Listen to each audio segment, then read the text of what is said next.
Muy buenos días.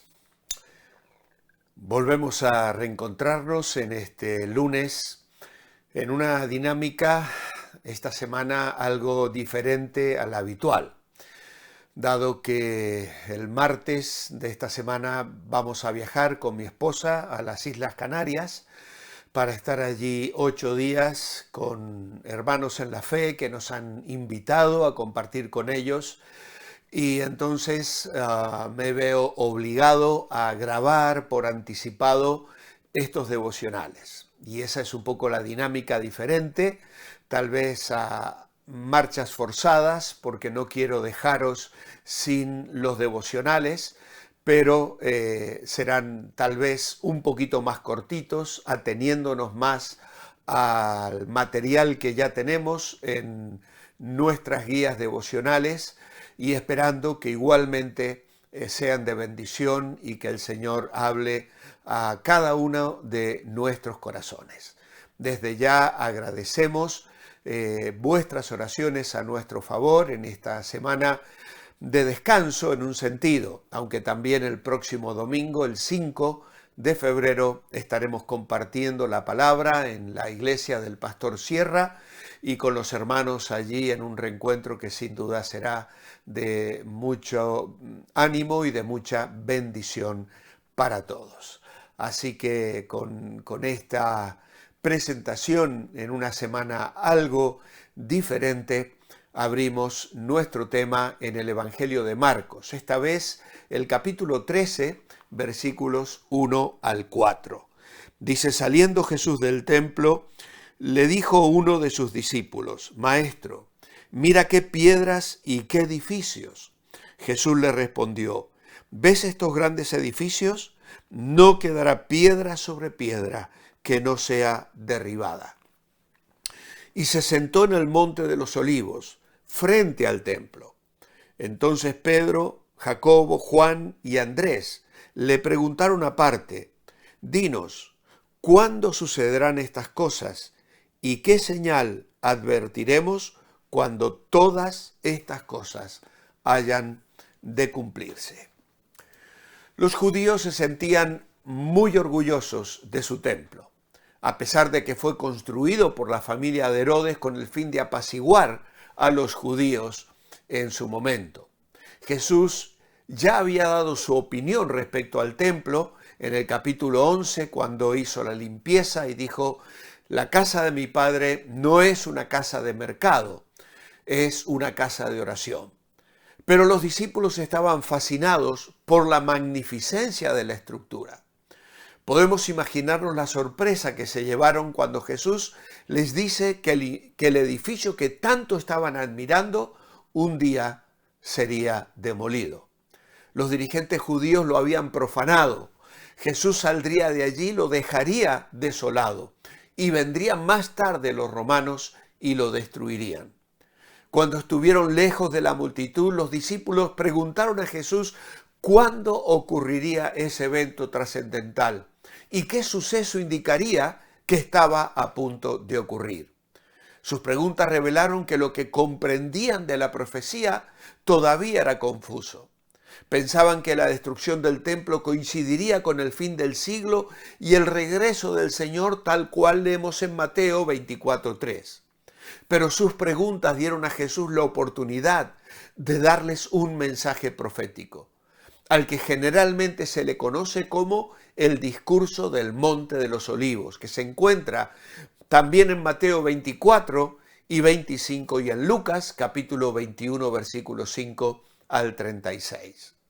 Aquí en Marcos este capítulo es frecuentemente llamado el pequeño Apocalipsis, en el sentido de que Marcos ha adaptado aquí un apocalipsis judío poniéndolo en boca de Jesús. De esta forma se sugiere que Jesús refundió en una sola imagen su muerte, la destrucción de Jerusalén dentro de aquella generación, la segunda venida y el fin de la época, todo ello tipificado por la destrucción de la ciudad que desde el punto de vista del Señor sería inminente. Las líneas sobre estos temas no quedan claramente delineadas en el registro de los evangelios y a nosotros no nos es posible separar los temas con absoluta y completa claridad. Este gran discurso es el más largo preservado en el Evangelio de Marcos y puede deberse al recuerdo de Pedro, que entendemos fue quien compartió esta información con el evangelista, con su discípulo, con su hijo amado, tal cual le llama en su carta, su primera carta. Marcos puede haberlo dado a fin de advertir por adelantado a los lectores en cuanto a la inminente destrucción de Jerusalén. Habría de producirse 30 o 40 años después de la muerte de Jesús en el año 70 después de Cristo. Tanto Mateo como Lucas siguen las líneas generales de Marcos, aunque Mateo introduce material novedoso que se puede leer en Mateo 24, 43 a el capítulo 25 y el versículo 46. Ahora, Josefo, un oficial militar e historiador en Israel, que luchó contra los romanos, durante una batalla este hombre fue capturado y finalmente llegó a ser hecho un ciudadano romano después de que sus captores romanos le tomaran afecto. En Roma, Josefo escribió libros y volúmenes, muchos de los cuales fueron sobre la historia judía. Y él habla del gran tamaño de las piedras y de la belleza de los edificios que contemplaban desde el Monte de los Olivos. Algunas de ellas han sobrevivido y se pueden observar hoy.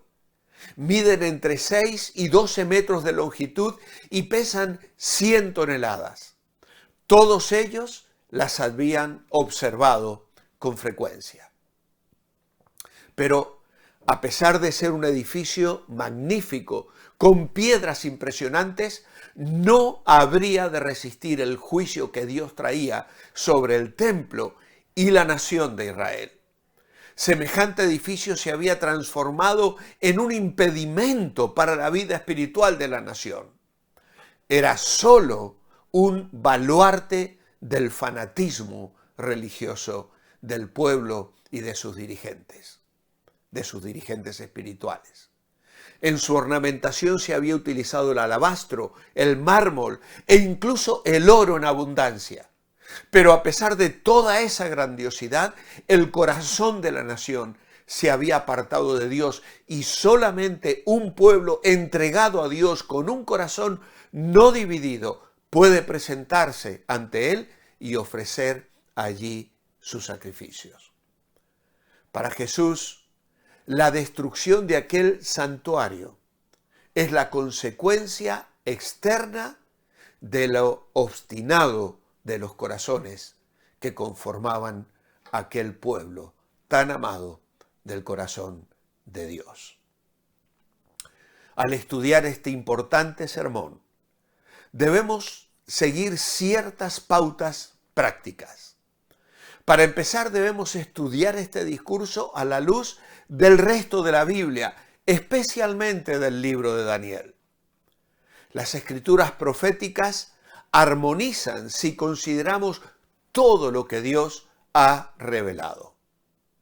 En segundo lugar, debemos ver la aplicación práctica del discurso. Jesús no predicó este sermón para satisfacer la curiosidad de sus discípulos y ni siquiera para enderezar su pensamiento confuso. Por lo menos 4 veces en este capítulo, en el versículo 5, en el 9, en el 23 y el 33, les va a decir, mirad, mirad. Y terminó su discurso con un llamado, velad, sed sobrios, estad despiertos. Mientras que el estudio de este discurso puede ayudarnos a comprender mejor los eventos futuros, no debemos caer en el error de fijar fechas.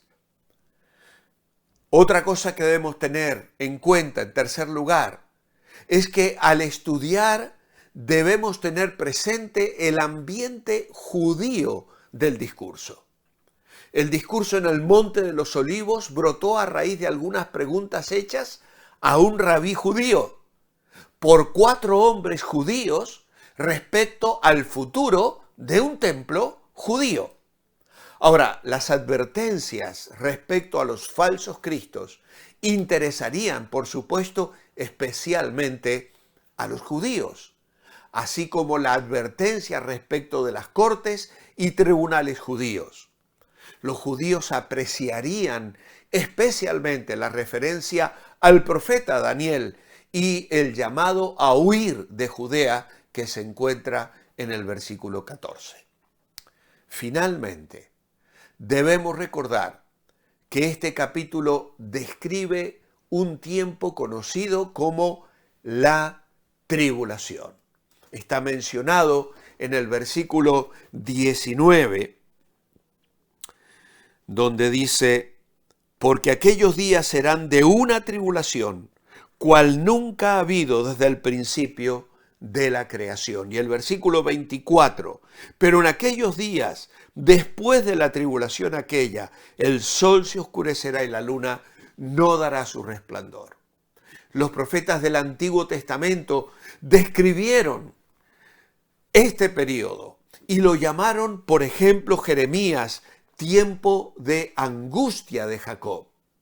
En el capítulo 30 y el versículo 7 dice allí: cuán grande es aquel día, tanto que no hay otro semejante a él.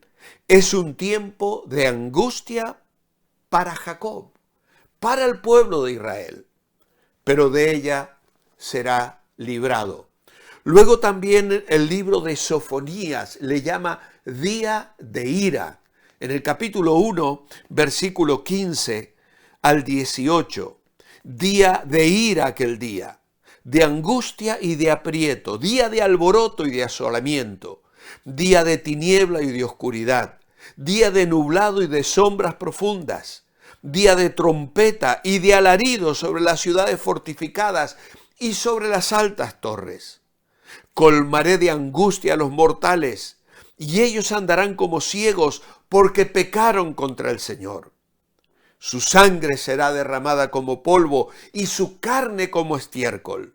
Ni su plata ni su oro podrán librarlos en el día de la ira del Señor. Pues toda la tierra será consumida con el fuego de su enojo, porque Él exterminará repentinamente a todos los habitantes de la tierra.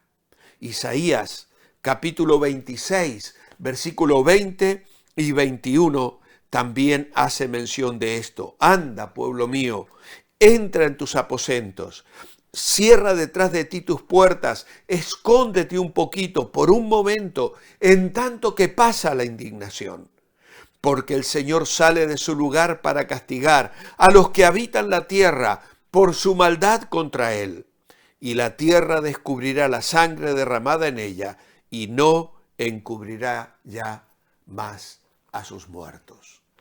Tiempo de indignación y tiempo de castigo. Mi oración escrita en esta mañana es la siguiente: amado Padre, gracias por Jesús y por los evangelios y por la enseñanza que contienen para nosotros hoy. Y aunque no somos capaces de alcanzar a comprender todas las cosas, con humildad reconocemos tu soberanía y poder.